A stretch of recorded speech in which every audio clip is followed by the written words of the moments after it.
Među nagrađenima školjarami bili i Eleonora Hrubenja i Vladimir Venčeljovski za svoju nastavnicu Olju Jakovljev, kotri učestvovali na republičnem zmahanju z ruskого jazika.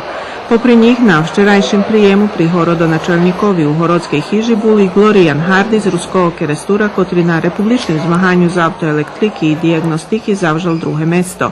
Glorijan na tim zmahanju predstavljal srednju elektrotehničnu školu Mihajlo Pupin z Novog Sadu. Pravo je zadovoljstvo vidjeti ovako puno svečanu salu gradske kuće sa uspešnim mladim Novosađanima, zajedno sa njihovim roditeljima, učiteljima i profesorima, i to je nešto što želimo da prikažemo kao pravu sliku grada Novog Sada. Город Нови Сад традиційно od 1995 року наградзує школярів основних і середніх школах, котрі постигли замірковані результати на республічних змаганнях, з озназдаванням, що вони будуть успішні і у дальшім школуванні.